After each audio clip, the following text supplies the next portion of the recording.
పుత్ర పవిత్ర ఆత్మనామమున ఆమెన్. ప్రభువు మీతో ఉండునుగాక. మీ ఆత్మతో ఉండునుగాక. పునీత మత్తయి గారు రాసిన పవిత్ర సువిశేషములోని భాగము.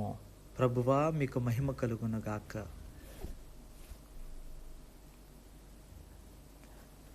ఆరవ అధ్యాయము 7వ వచనము నుంచి 15వ వచనం వరకు. మీరిట్లు ప్రార్థింపుడు: పరలోకమందున్న మా తండ్రి, మీ నామము పవిత్ర పరుపబడునుగాక, మీ రాజ్యము వచ్చునుగాక, నీ చిత్తము పరలోకమందు నెరవేరునట్లు భూలోకమందు నెరవేరునగాక. ఇది క్రీస్తు సువిశేషము. క్రీస్తువా మీకు స్తుతి కలుగునుగాక. క్రీస్తునాథుని యందు ప్రేమ కలిగినటువంటి సహోదరి సహోదరులారా, ఈరోజు మనం ఆలకించినటువంటి ఈ యొక్క సువిశేష పట్టణాన్ని ప్రత్యేకంగా ధ్యానం చేసుకుందాం. ఈరోజు తల్లి తిరుసభ మనకిస్తూ ఉన్నటువంటి యొక్క దివ్య గ్రంథ పట్టణ బోధన ద్వారా మనం మన మనస్సులను మార్చుకుంటూ అర్థవంతంగా దేవునికి ప్రార్థన చేయటం అలవాటు చేసుకుందాం. ఈరోజు మనం విన్నటువంటి సువిశేష పట్టణంలో ప్రత్యేకంగా క్రీస్తు భగవానుడు అనేకమైనటువంటి అర్థం లేనటువంటి అర్థం కానటువంటి మాటలను ప్రార్థనలో వాడకుండా నీ యొక్క హృదయం నుంచి వస్తూ ఉన్నటువంటి అర్థవంతమైన అవసరమైనటువంటి మాటలను ప్రార్థనలో వాడవలసినదిగా మనందరికీ కూడా ఆహ్వానం పలుకుతూ ఉన్నాడు. ప్రార్థన చేస్తున్నటువంటి సమయంలో నేను ఎంతసేపు ప్రార్థన చేశాను అనేటువంటి అంశం కన్నా నేను ఎంత అర్థవంతంగా, ఎంత మనస్ఫూర్తిగా, ఎంత అవసరంతో నేను మనస్సు తెరిచి విశ్వాసంతో ప్రార్థన చేశాను అనేటువంటి అంశాన్ని దేవాతి దేవుడు పరిగణిస్తూ ఉంటాడట. ఈరోజు క్రీస్తు భగవానుడు ఈ యొక్క అంశాన్ని మనకు తెలియచేస్తూ ప్రార్థన ఎలా చేయాలో మనకు నేర్పిస్తూ ఉన్నాడు. ఈ ప్రార్థనలో ఉన్నటువంటి లోతైనటువంటి ఆలోచనలను ఈ సమయంలో తెలుసుకోవటానికి చిన్న ప్రయత్నం చేద్దాం. నేను పరలోక ప్రార్థన జపిస్తున్నటువంటి సమయంలో మొట్టమొదటిగా నేను పలుకుతున్నటువంటి మాట పరలోకమందున్న మా యొక్క తండ్రి. పరలోకమందున్న ఈ ప్రార్థన జపిస్తా ఉన్నప్పుడు ఈ యొక్క ప్రార్థనలో నేను వినియోగిస్తూ ఉన్నటువంటి మొట్టమొదటి మాట పరలోకమందున్న.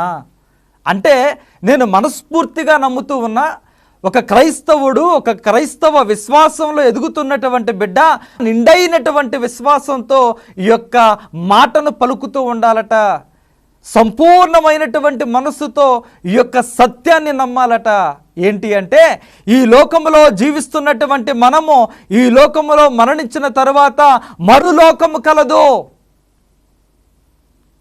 దేవుడు వసించేటువంటి స్థలము, దేవుడు మనకు వాగ్దానం చేసినటువంటి భూమి, నిజమైనటువంటి యెరూషలేము అనేటువంటి సత్యాన్ని ప్రతి ఒక్క విశ్వాసి, ప్రతి ఒక్క క్రైస్తవుడు కూడా నమ్ముతూ ఉండాలట. అందుకే ప్రతిరోజు ఈ ప్రార్థనలో క్రీస్తు భగవానుడు ప్రత్యేకంగా ఈ మాటను కలుపుతూ ఉన్నాడు. పరలోకమందున్న ప్రతిరోజు కూడా ఈ పరలోకం అనేటువంటి మాట మనం జ్ఞాపకం చేసుకుంటూనే ఉండాలి. నేను ఏ ఆలోచనలు చేస్తూ ఉన్నా, నేను ఎటువంటి కార్యాలు చేస్తూ ఉన్నా నా యొక్క మనస్సు మాత్రం ఎప్పుడు ఈ యొక్క పరలోకం గురించే ఆలోచిస్తూ ఉండాలట. నేను ఈ పనులు చేయటం ద్వారా ఆ పరలోకానికి వెళతానా అనేటువంటి ఆలోచన ఎల్లప్పుడూ మన మనస్సును మీటుతూనే ఉండాలట. ప్రియ సహోదరి సహోదరులారా, రెండవది క్రీస్తు భగవానుడు దేవుడిని సంబోధించమన్నటువంటి మాట తండ్రి. పూర్వ వేదములో దేవుని అనేక పేర్లతో పిలిచిన ఇంచుమించు 70 పేర్లతో దేవాతి దేవుని పిలుస్తూ ఉన్న అందులో చాలా ప్రాముఖ్యమైనటువంటి పేర్లు కొన్ని చెప్తా. అదోనాయ్, యెహోవా, యావే, ఎల్ షడాయ్, యెహోవా ఈరే, యెహోవా నిస్సి, యెహోవా రాఫా అనేటువంటి పేర్లతో ఇశ్రాయేలు ప్రజలు యావే దేవుణ్ణి పిలవటం అనేటువంటిది మనం చూస్తూ ఉంటాం. ఈ దేవుణ్ణి యెహోవా లేదా యావే అనేటువంటి పేరుతో ఇశ్రాయేలు ప్రజలు పూర్వ వేదములో దేవుణ్ణి ఇంచుమించు 6800 సార్లు పిలవటం అనేటువంటిది మనం చూస్తూ ఉంటాం. ప్రియ సహోదరి సహోదరులారా, ఈ రకంగా అనేకమైనటువంటి పేర్లతో దేవుణ్ణి పిలుస్తూ ఉన్నటువంటి ఈ ఇశ్రాయేలు ప్రజలతో యేసు ప్రభు తెలియచేస్తా ఉన్నాడు. అదిగో పరలోకమందు యావే ఉన్నాడు కదా, అదోనై ఉన్నాడు కదా, యెహోవా ఈరే, యెహోవా రాఫా, యెహోవా నిస్సి అనేటువంటి పేర్లతో పిలుస్తూ ఉన్నావు కదా. ఇక మీదట నేను తెలియచేస్తున్నటువంటి మాట, ఇక మీదట నేను మిమ్మలను ఆ దేవుణ్ణి పిలువమని నేను పలుకుతున్నటువంటి చెబుతూ ఉన్నటువంటి మాట, దేవా దేవా యెహోవా యావే ఉన్నవాడా అనేటువంటి మాటలతో పేర్లతో కాకుండా తండ్రి అనేటువంటి పేరుతో సంబోధించడం మొదలుపెట్టు.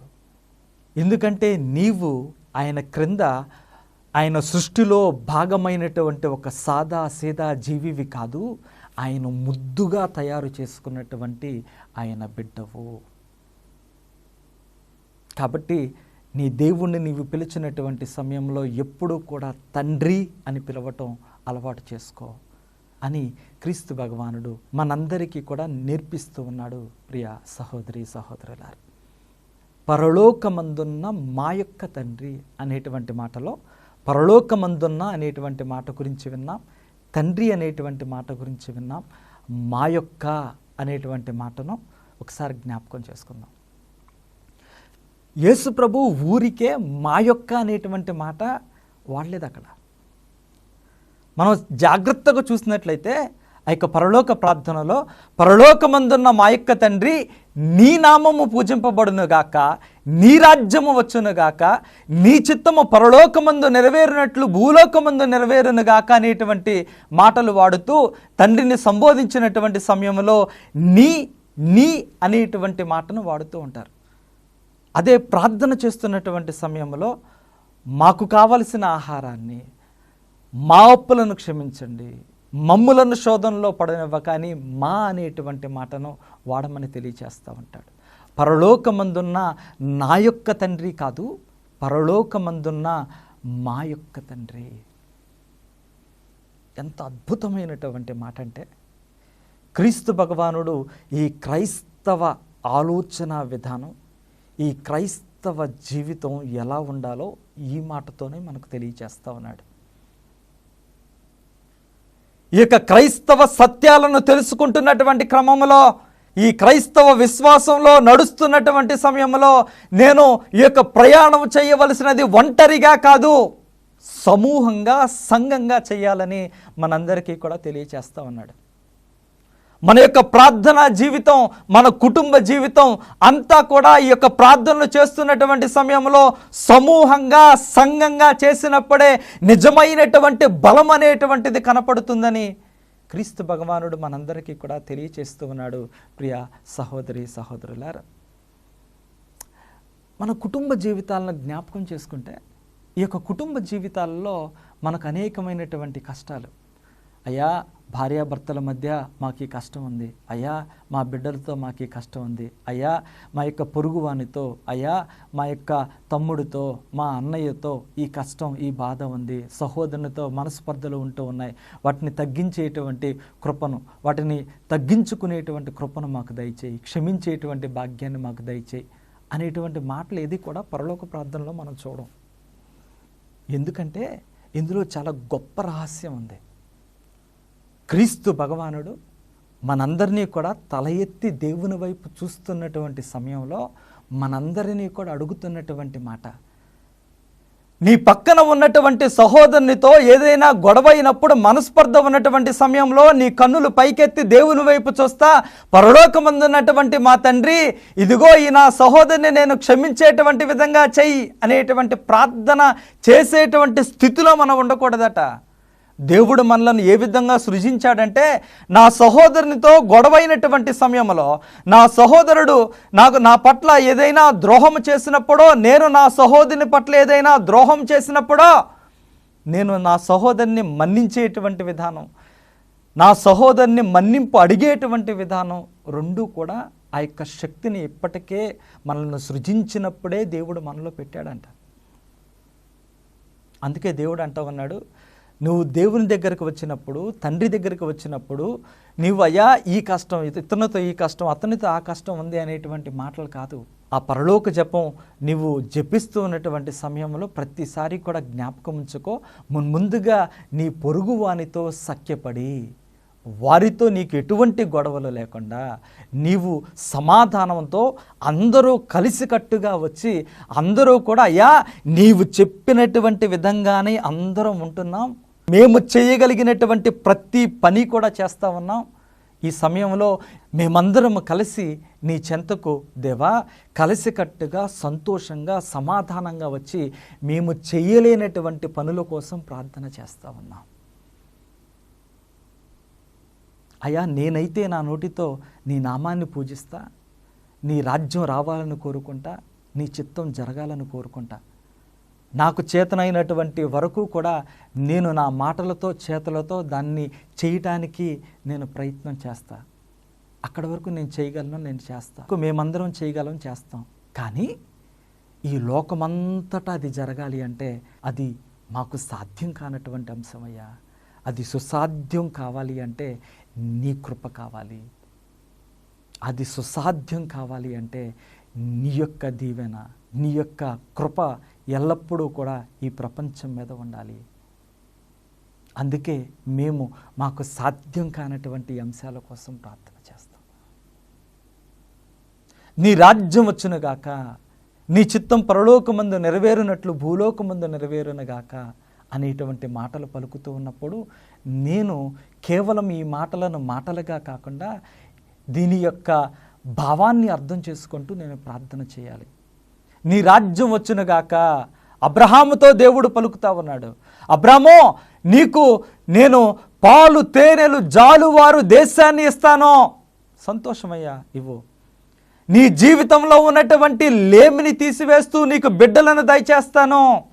ఆశతో ఉన్నానయ్యా, నీవు ఎప్పుడు ప్రసాదిస్తావా, ఈ లేమి ఎప్పుడు పోతుందా అని ఎదురు చూస్తూ ఉన్నానయ్యా అనేటువంటి ఆలోచన అబ్రహాము సొంతం. కానీ ఈ దేశం నీ సొంతం కావాలి అంటే నేను చూపించేటువంటి ఇచ్చేటువంటి ఆ పాలు తేనెలు జాలువారు దేశం నీ సంతతి యొక్క నీ వంశం యొక్క సొంతము కావాలి అంటే ముందుగా నువ్వు ఉన్నటువంటి ప్రాంతం నుంచి లేచి నేను చూపించేటువంటి దేశానికి ప్రయాణం చెయ్యాలి. అప్పుడు ఆ దేశం నీ సొంతం అవుతుంది. నీ చిత్తం పరలోకమందు నెరవేరునట్లు భూలోకమందు నెరవేరునుగాక. యేసయ్య పలుకుతూ ఉన్నాడు కదా, అయ్యా సాధ్యమైతే ఈ పాత్రను నా నుంచి తొలగించు, కానీ అది నా ఇష్టము కాదు, నీ ఇష్టము నీ చిత్తము నెరవేరునుగాక. అంటే ఈ ప్రార్థన నేను జపిస్తూ ఉన్నప్పుడు, ఈ మాటలు పలుకుతూ ఉన్నప్పుడు నేను మనస్ఫూర్తిగా ఒప్పుకుంటూ ఉన్నా, నీ రాజ్యం రావాలి అంటే, నీ చిత్తం జరగాలి అంటే నీ ముందు నా మెడ వంచబడాలి, నా మనస్సు అర్పింపబడాలి. నీవు నా నుంచి ఏం కోరుకుంటున్నావో అవి చెయ్యటానికి నేను సిద్ధంగా ఉండాలి, ఉన్నాను అనేటువంటి మాటను తెలియకనే నువ్వు దేవుని ముందు ఒప్పుకుంటూ ఉన్నావు ఈ యొక్క పరలోక ప్రార్థన ద్వారా. ఈ సమయంలో ఈ సత్యాన్ని అందరం కూడా గమనించాలి. అబ్రహాములాగా యేసు ప్రభువులాగా నేను కూడా నీ చిత్తానికి తల ఉంచి నీవు చూపించినటువంటి జీవితాన్ని సాధించుకోవటానికి, నీవు చెప్పినటువంటి జీవిత విధానాన్ని అలవర్చుకోవటానికి నేను ఒప్పుకుంటున్నానయ్యా అని దేవుని ముందు నీవు వాగ్దానం చేస్తా ఉన్నావు ఈ యొక్క పరలోక ప్రార్థన ద్వారా. నిజంగా అర్థవంతంగా ఇది తెలిసి ప్రార్థన చేస్తూ ఉన్నావా, తెలియక చేస్తూ ఉన్నావా? ఒకసారి ఆలోచన చేసుకో. ప్రియ సహోదరి సహోదరులారా, ఈ పరలోక ప్రార్థనలో ఉన్నటువంటి విన్నప భాగాన్ని మనం మరొక రోజున మరొక సమయంలో ధ్యానం చేసుకోవటానికి ప్రయత్నం చేద్దాం. ఈ రోజున ప్రత్యేకంగా మనం ఈ యొక్క పరలోక ప్రార్థనలో ఉన్నటువంటి మొదటి భాగము, పరలోకమందున్న మా యొక్క తండ్రి, నీ నామము పవిత్ర పరుపబడునుగాక, నీ రాజ్యం వచ్చునుగాక, నీ చిత్తం పరలోకమందు నెరవేరునట్లు భూలోకమందు నెరవేరునుగాక అనేటువంటి మాటలు పలుకుతూ ఉన్నప్పుడు ఎటువంటి భావాలతో నేను పలకాలో, ఎటువంటి భావాలతో నేను ప్రార్థించాలో క్రీస్తు భగవానుడు ఈరోజు మనందరికీ కూడా ఈ యొక్క సత్యాన్ని నేర్పిస్తూ ఉన్నాడు. ఈ యొక్క సందేశాన్ని మనం ప్రతిరోజు కూడా జ్ఞాపకం చేసుకుంటూ ఈ పరలోక ప్రార్థన జపిస్తున్నటువంటి సమయంలో ఈ భావాలతో అర్థవంతంగా మనస్ఫూర్తిగా ప్రార్థన చేయటానికి ప్రయత్నం చేద్దాం. దేవుడు మనందరినీ దీవించునుగాక. ఆమెన్. ప్రార్థన చేసుకుందాం. కృపా సత్య సంపూర్ణుడా, ప్రేమ కలిగినటువంటి తండ్రి, నీ యొక్క బంగారు పాదాలకు స్తుతులు స్తోత్రములు. దేవా, ఈరోజు ఈ యొక్క పరలోక ప్రార్థన ఏ రకంగా ఏ విధంగా జపించాలి అనేటువంటి సత్యాన్ని మాకు తెలియచేశావు.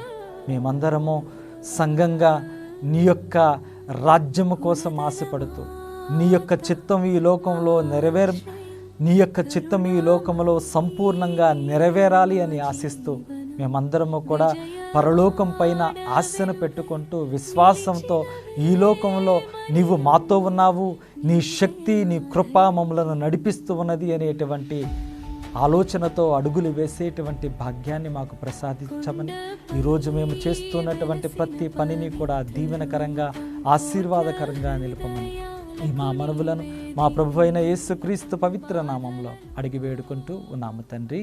ఆమెన్. ప్రభువు మీతో ఉండునుగాక. మీ ఆత్మతో ఉండునుగాక. సర్వశక్తి గల సర్వేశ్వరుడు పిత పుత్ర పవిత్రాత్మ మిమ్మలను దీవించి కాచి కాపాడునుగాక. ఆమెన్. ఆమెన్. గుణదల మాత మా ఆశ్రయం, కరుణామయీ నీవే మా జీవనం, విజయవాడ వెలుగై నిలిచిన